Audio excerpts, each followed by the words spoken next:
So, i-discuss muna natin ang current situation para malaman natin kung para sa iba ang reading o hindi dito ang side mo. At dito naman ang side ng person mo.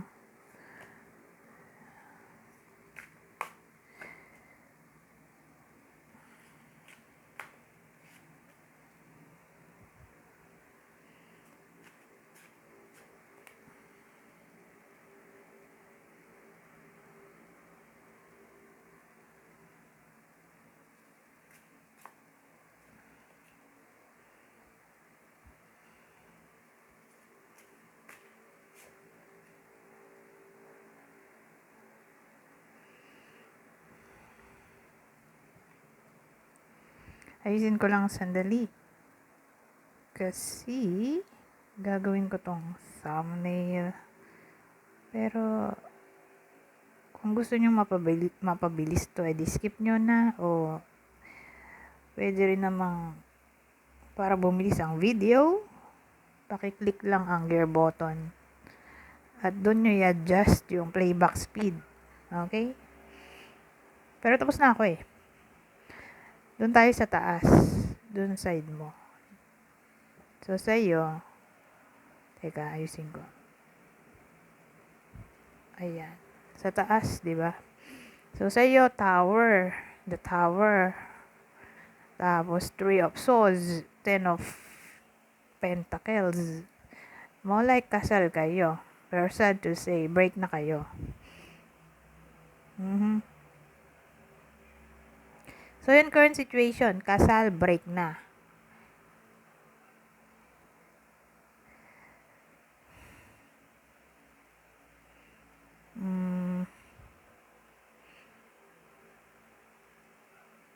Gusto mo pa rin siguro to. Tong person mo. Recently lang siguro nag-break o sa period ng 6 months. Wala pang 1 taon yung separation dito eh.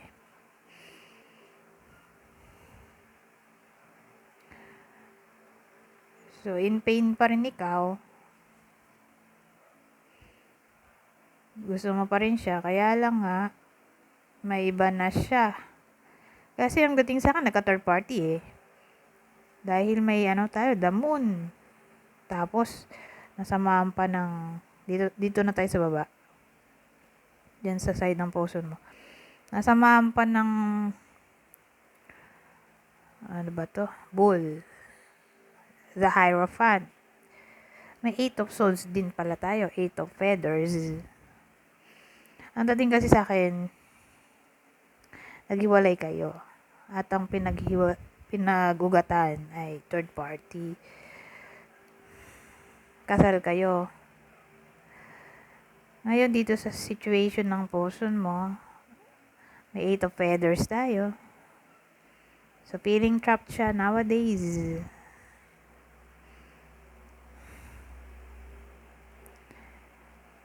Kasi, siguro, may feelings pa rin siya sa iyo hanggang ngayon. Dahil, ang dating, iniisip-isip ka niya siguro tuwing gabi dahil sa damon dito. Napapaisip siya tuwing gabi. Tungkol sa pamilya nyo siguro. Kasi may 10 of pentacles tayo. Remember? Siguro naisip niya kung paano yung sustento o namimiss niya siguro yung mga anak ninyo.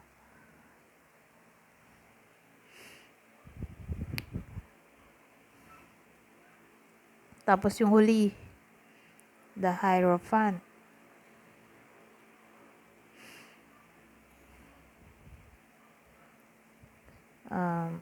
Ito kasi pwede ring may kinalaman sa commitment eh. So, yun nga, ang dating sa akin nowadays, nakukonsensya siguro siya. Kasi parang napapaisip siya dito eh.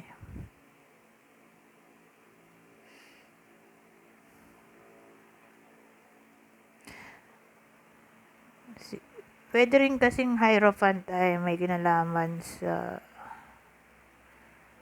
knowledge. Pwede rin truth.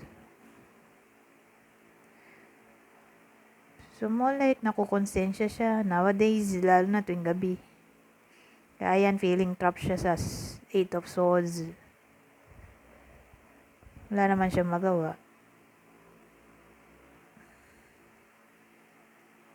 So, ganyan. Anyways,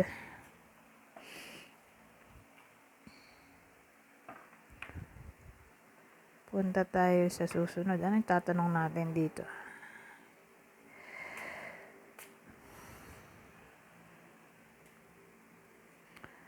Next action niya sa iyo at next action niya doon sa kabit niya.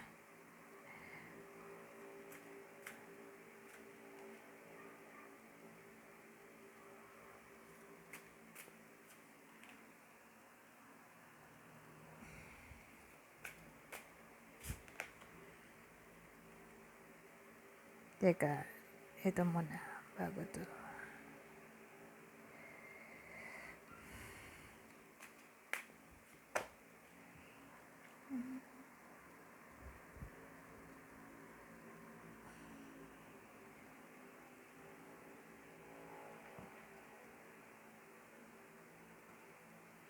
So, dito sa side mo, sa taas, di ba?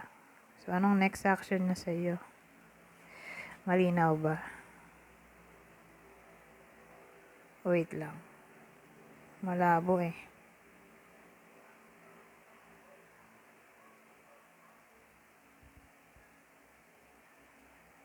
Ayan. So, dyan sa side mo, 7 of Cups, 2 of Wands, the Fool.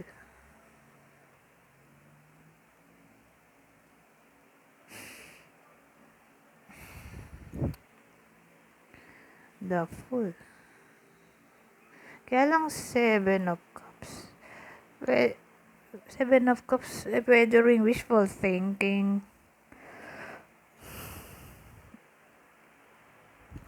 Tapos 2 of Wands. Pwede rin yung balancing. O planning.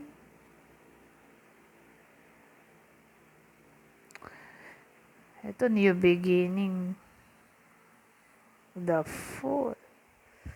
Pero wait lang.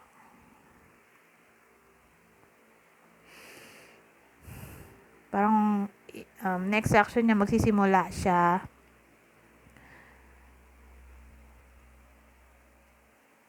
mapaisip. Kasi nagpaplano siya dun sa 2 of Wands eh. Para bang may gusto siyang gawin dahil sa 7 of Cups. Kasi para siyang ano eh, nag-iisip plano, nag-iisip plano simulan. Ano ba yun?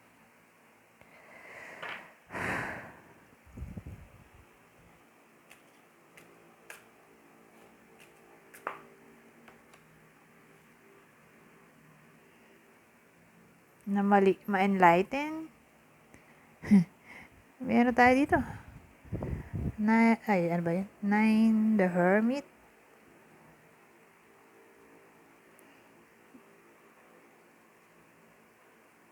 Nag-iisip na nga siya dito. Nag-iisip ulit.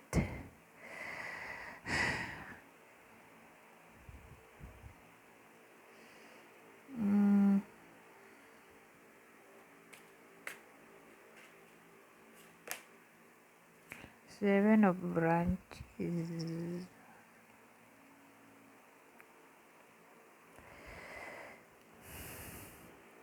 So, meron tayo ditong 7 of Wands. Negotiation. Ano ko negotiation din yan.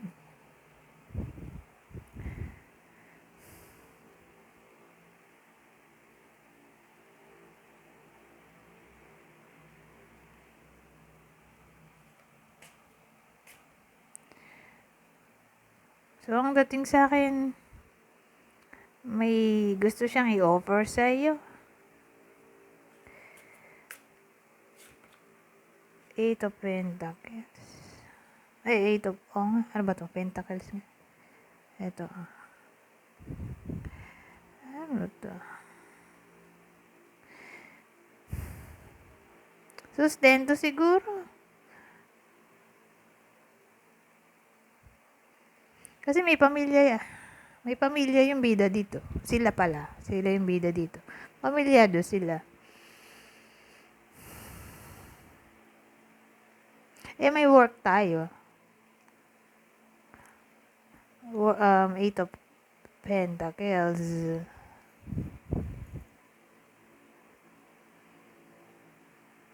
Siguro, ang next action niya ay mag-work hard para maging good provider,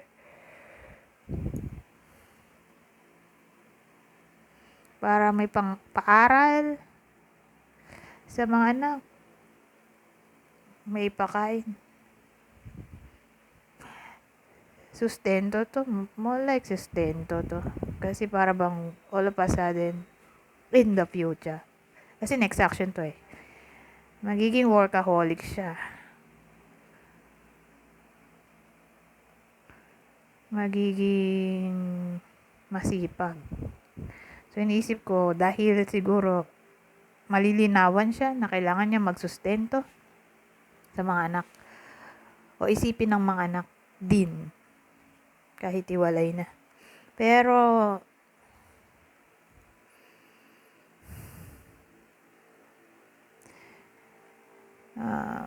hindi ko nakita dito na gusto niya bumalik bilang lover. Na-enlighten lang siya dito sa The Hermit. Pero probably na-enlighten na magsustento. Kasi nga, family reading, pero separation.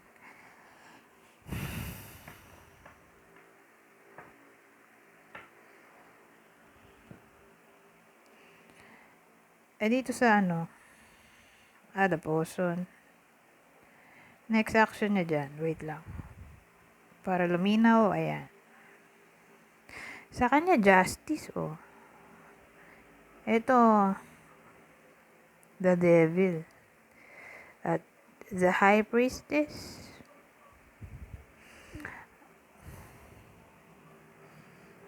Ang dating sa akin,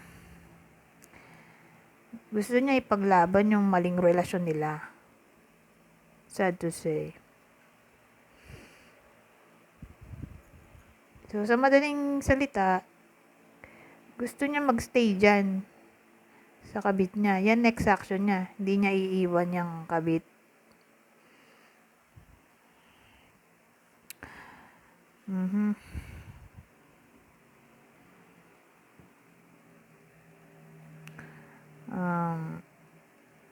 Kuha tayo bang deck? Anong advice sa'yo? O sabihin natin general message sa ganitong klaseng sitwasyon.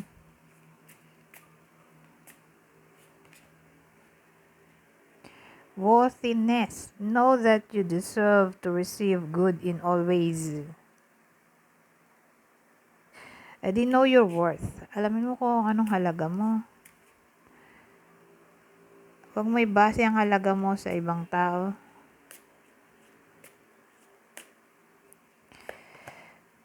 Soulmate relationship, new romance with a spiritual basis is here for you now. So, parating na daw ang soulmate ng iba sa inyo. Pero tingnan pa natin susunod. So, probably, yung susunod na karelasyon, yun talagang totoong soulmate ng iba sa inyo. Kasi parating pa lang. New romance, edi someone new. Positive energy. Surround yourself with positive people and situations and avoid negativity. So, lumayo ka daw sa toxic people o toxic situation. Maging positibo lang sa ngayon, okay? Para hindi ma-stress. Lalo't ganito nga yung situation. Ayaw bumalik ng partner mo. Pinagpalit ka na sa iba. Pero ang maganda, may bagong paparating. At yun talaga yung totoong soulmate.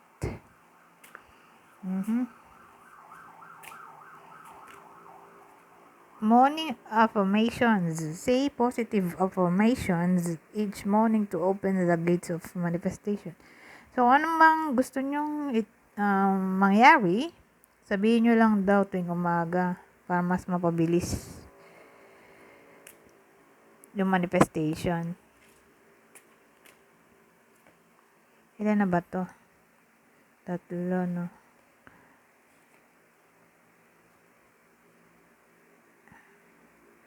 Ay, 5 na to. 3, 4, 5. Last na to. Accept heaven's help. You've prayed for help. So get out of the way and let heaven help you. Ay, malabo. Kaya mo daw natulungan ka ng langit. So, kung ano man gusto mong mangyari, wala kang kailangan gawin kundi manalig. Okay? Ganun ang dating dito. Manalig na mangyayari ang dapat mangyari sa divine time. Kasi kaloob ng puong may kapal yan eh. Accept heaven's help. Pwede ng universe. Okay? Clue. Magbibigay ako ng 6 na clue. Pero wag masyadong mag-pay attention dito dahil dagdagin po lang ang mga to. Ang clue ay pwedeng vice versa. Kunin nyo lang ang clue na sa tingin nyo para sa inyo. So, ang clue natin pwedeng tumama sa iyo, sa person mo at sa kabit niya. Aquarius, Scorpio, Aquarius ulit. Virgo, Leo ulit. Ulitin ko. So, dyan tayo sa taas. Aquarius, Scorpio, Aquarius ulit. Dito sa baba. Taurus, Leo. Anyways, hanggang dito na lang. Goodbye for now.